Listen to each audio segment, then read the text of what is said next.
औज़ुबिल्लाहिमिनश्शैतानिर्रजीम बिस्मिल्लाहिर्रहमानिर्रहीम। अस्सलाम वालेकुम। उम्मीद है आप सब खैरियत से होंगे। हम इन लेक्चर्स में कुरान पाक का तर्जुमा और उसकी तफसीर पर बात करते हैं। आज हम सूरह बकरा की आयत नंबर 214 पढ़ेंगे और उसका तर्जुमा और तफसीर। क्या तुम ये गुमान कर बैठे हो कि जन्नत में चले जाओगे, हालांकि अब तक तुम पर वो हालात नहीं आए जो तुमसे अगले लोगों पर आए थे। तो ये आयत उन लोगों के हवाले से नाजिल हुई जो दीन में मुश्किलात में शदीद जो है ना थक गए थे और फिर उन्होंने नबी पाक सल्लल्लाहु अलैहि वसल्लम से सवाल किया अपनी मुश्किलात के हवाले से। और ज़ाहिर है जब आप पर सख्त मुश्किलात और आजमाइश आ रही हो तो उसके बाद आपको शिद्दत से इंतज़ार होता है एक अच्छे वक्त का, क्योंकि खुदा का वादा है कि जो ईमान लाएंगे उनको आजमाया जाएगा और उन पर बेशुमार फिर करम नाजिल होगा, उनको बेशुमार नेमतें अता की जाएंगी। सूरह बकरा में एक आयत है कि खुदा तुम्हें लाजमन आजमाएगा, भूख से, माल के नुकसान से, इज़्ज़त के नुकसान से, जान के नुकसान से, समरात के नुकसान से। तो ये अल्लाह, और उसके बाद जो है अल्लाह ताला अपना अजर भी अता करता है और ये वादा करता है मोमिनों से और उनको खुशखबरी देता है अजर व सवाब की। वबश्शिरिल मोमिनीना कुरान पाक में कहा गया है। और एक और आयत में अल्लाह ताला ने फरमाया है कि आपको जो आप चाहते हैं आपको वो भी अता कर दिया जाएगा और आपको फ़तह भी अता कर दी जाएगी, जिसके लिए आजमाइश है कि अल्लाह आपको वो भी अता करेगा अगर आप ईमान में साबित कदम रहेंगे जो आपको पसंद है, और वो भी अता करेगा जो अजर और जो कामयाबियाँ और जो इज़्ज़त अल्लाह ताला ने उसके बाद रखी हुई है। तो जब मक्का से हिजरत करके मुसलमान मदीना में आए और वहाँ पर बेशुमार इस्लाम फैला और बहुत सारे उन पर जब मसाइब आए यहूदियों की तरफ से, मुनाफिकों की तरफ से और मुशरिकीन की तरफ से, तो लोगों ने फिर सवाल किया कि इतनी मुश्किलात की अल्लाह ताला जो है वो कब जो है फ़तह हमें अता करेगा। इस पर नबी वसल्लम ने फरमाया कि आपसे पहलों पर जो आई हैं यानी मक्का में इब्तदा में जो ईमान लाने वालों पर जो मसाइब आए हैं आप उसका तसव्वुर भी नहीं कर सकते। मदीना में तो वो मसाइब बिल्कुल भी उसके बाद जो है वो और किस्म के थे और शुरू के लोगों ने जो कुछ बर्दाश्त किया वो तो अपनी मिसाल आप है उसकी। तो उस जुल्म और की इंतहा नहीं है कि जैसे हज़रत खुबाब पर जो है उम्मे अनमार जो उनकी जो मालिका थी, उन्होंने उनकी ख़ानदान में शदीद जुल्म ढाए कि किसी को तपते सहरा में लिटा दिया जाए और उसके ऊपर बड़ा पत्थर हो और उसको गर्म सलाखों से मारा जा रहा है और उसकी ज़ुदकूब की जा रही है कि वो उस पर बोल भी नहीं सकता और उसको ज़ख्मी किया जा रहा है। इसे हज़रत बिलाल हबशी पर जिस किस्म का जुल्म हुआ कि इंसानियत लरज़ जाती है, इसी तरह से हज़रत सुमैया जो इस्लाम की पहली खातून शहीद हैं, हज़रत यासिर और उनके बेटे जो है हज़रत अम्मार, जो है हज़रत अम्मार बिन यासिर, शदीद किस्म के उनके साथ जो है उनको तंग किया गया। ख़ुद नबी पाक सल्लल्लाहु अलैहि वसल्लम पर जुल्म की एक इंतहा की गई, हत्ता कि उनको अल्लाह ताला ने वहाँ से हिजरत का हुक्म दे दिया और हिजरत के वक्त भी जो है वो कुफ़ार की पूरी तैयारी थी कि नाउज़ुबिल्लाह उनको जो है उनको जो है ख़त्म कर दिया जाए। तो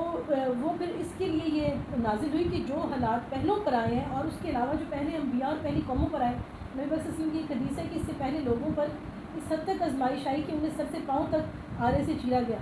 और उनके जिस्मों को छलनी किया गया लोहे की कंगियों से, लेकिन वो अपने दीन पर कायम है।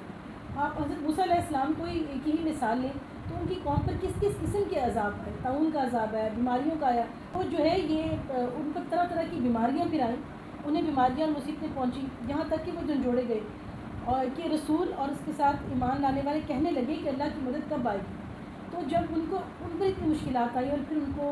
बेशुमार फजीलतें अता की गई, कौम यहूद को अल्लाह ताला ने फिर इस हमारे कुरान पाक में गवाही दी कि उस वक्त की बेहतरीन कौम बना दिया, उनको मालिक बना दिया और उन पर बेशुमार करम हुआ ताकि मनोसलवा नाजिल हुआ, बादल का साया हुआ, 12 चश्मे उनके लिए हज़रत मूसा अलैहिस्सलाम की एहसास से फूटे। अल्लाह ताला ने अपनी कुदरत भी उनको बड़ी वाज़े दिखाई। तो अल्लाह ताला ईमान वालों को इसी तरह हमेशा बड़े बड़े अजर, बड़ी बड़ी कामयाबियाँ देता है। जो कुछ वो मांगते हैं, जो कुछ वो जिससे मोहब्बत करते हैं वो भी और जिससे खुदा मोहब्बत करता है वो भी, उसको वो दोनों चीज़ें अता करता है। सुन रखो कि अल्लाह की मदद करीब ही है। तो ईमान लाने वालों के लिए ये खुशखबरी दी गई है कि उनको कामयाबी ज़रूर मिलेगी। आयत नंबर 215 आपसे पूछते हैं कि वो क्या खर्च करें। आप कह दीजिए जो माल तुम खर्च करो वो माँ बाप के लिए है और रिश्तेदारों के लिए और यतीमों और मस्कीनों और मुसाफिरों के लिए, और तुम जो कुछ भलाई करोगे अल्लाह ताला को उसका इल्म है। तो फिर सहाबा कराम ने एक बार पूछा कि एक तो ज़कात है जो फ़िक्स है, जो कि मुस्तहिक लोगों तक की जाए। ज़कात के तो मसारिफ़ ये हैं कि आप जिसको भी दें خواہ وہ آپ کے قریبی ہیں خواہ وہ آپ کے انجانے لوگ ہیں، کہ اس کی شرط ہے کہ وہ مستحق ترین لوگوں کو جائے، تو اسی میں اس کا زیادہ اجر و ثواب ہے، کیونکہ خدا ہر بات کا علم رکھتا ہے۔ خدا کہتا ہے کہ آپ جو کچھ کر رہے ہیں جہاں پر کریں، اور اس کی ذات اتنی بڑی ہے کہ اس کو جو ہے یہ علم رکھنا اس کے لیے کچھ بھی مشکل نہیں، کہ آپ کی بلائی کس نیت سے، نیتوں کا حساب رکھنا جو کوئی دنیا میں نہیں رکھ سکتا۔ دنیا میں ایسی کوئی اسٹریٹجی ایجاد نہیں ہوئی کہ جو آپ کی نیت کا حساب رکھ سکے۔ خدا ہے جو آپ کی نیت کا حساب رکھتا ہے اور آپ کو نیت کے حساب سے اس کا اجر دیتا ہے۔ اور کیا اسی لیے کہتے ہیں کہ مومن کا باطن اس کے ظاہر سے بھی زیادہ اہمیت رکھتا ہے، کہ آپ ظاہری طور پر جیسے بھی ہیں لیکن آپ کا اندر جو ہے نا وہ پاک ہونا چاہیے۔ تو ان سے انہوں نے صحابہ کرام نے پوچھا کہ ویسے ہم نے مال خرچ کرنا ہو تو جو ہے اس کی کیا اولین مصارف ہیں، پر قرآن پاک میں جو ہے اللہ تعالیٰ نے اس کا جواب دیا اس آیت میں کہ جو آپ مال خرچ کرتے ہیں آپ نے اللہ کو خوش کرنا ہے تو آپ نے اپنے ماں باپ پر خرچ کرنا ہے۔ بہت ساری اولاد یہ سمجھتی ہے کہ ہمیں ماں باپ سے صرف لینا ہی ہے، نہیں، قرآن پاک دیکھیں ہمیں کیا حکم دے رہا ہے کہ آپ کے پاس مال ہے تو قرآن پاک ہمیں اپنے والدین پہ خرچ کرنے کا حکم دے رہا ہے، اور آپ نے چیزوں کا حساب نہیں کرنا تاکہ خدا کا اجر بھی آپ کے ساتھ بے حساب ہو۔ جب آپ بے حساب ہوں گے تو اجر بھی بے حساب ہوگا، تو مال آپ نے والدین پر خرچ کرنے کا قرآن پاک کو حکم دے رہا ہے۔ اس کے بعد کیا رہا ہے، رشتہ داروں پر، ٹھیک ہے جی، رحمی رشتوں کو کاٹنے والا مومن نہیں، جو اپنے ماں اور باپ سے جڑے ہوئے رشتوں سے لا تعلقی کرے اور ان کو اہمیت نہ دے، یہ مومن کی خوبیوں میں نہیں۔ تو آپ نے رشتہ داروں پر مال خرچ کرنا ہے، اور اس میں اپنے رشتہ داروں پر مال خرچ کرنے میں ذرا بھی کنجوسی نہ کریں، یہ ایمان والوں کے لیے کی پہچان ہے، اور خدا ہمیں اس کا حکم دے رہا ہے کہ آپ اپنے رشتہ داروں پر مال خرچ کریں۔ اس کے بعد آپ کے پاس بہت سارے پیسے ہیں، مال اضافی ہے، یا آپ اللہ کو خوش کرنا چاہتے ہیں تو پھر یتیموں، مسکینوں اور مسافروں پر آپ نے مال خرچ کرنا ہے، یتیموں پر، مسکینوں پر، مسافروں پر آپ نے اپنا مال خرچ کرنا ہے۔ اور یہاں پر خدا گواہی دے رہا ہے کہ وہ ہر بات کا جو اچھائی آپ کر رہے ہیں خدا اس کا علم رکھتا ہے، اور آپ تسلی رکھیں کہ آپ جو کچھ کر رہے ہیں اس کا ایک گواہ موجود ہے، اس کا ایک جج موجود ہے، اور جس کے سامنے آپ نے اپنا ایک گڈ ریکارڈ قائم کرنا ہے، وہ ایک ریکارڈ آپ کا ریکارڈ کرنے والے ہستی موجود ہے جو آپ کے ہر عمل کا حساب رکھ رہی ہے، اور آپ ذرا بھی فکر نہ کریں، اور خدا اس سے واقف ہے، اور یقیناً آپ کو اس کا ریوارڈ ملے گا، وہ آپ کی اچھی خوبی میں شمار ہوگا، اس کا اجر و ثواب ہوگا۔ اللہ تعالیٰ کہتا ہے کہ وہ ہر چیز فائن اللہ بھی علیم، تو اللہ کہتا ہے وہ ہر چیز کا علم رکھتا ہے۔ اسی طرح ایک اور آیت میں کہا گیا ہے وَهُوَ بِكُلِّ شَيْءٍ علیم، کہ خدا ہر بات کا پورا علم رکھتا ہے۔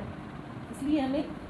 ہر قدم پر بہتر سے بہتر اچھے راستے پر رہنا ہے، اپنے ظاہر اور باطن دونوں کو پازیٹیو اور اچھا رکھنا ہے۔ تو اس کے ساتھ انشاءاللہ نیکسٹ ویڈیو میں آپ سے ملاقات ہوگی۔ اللہ حافظ۔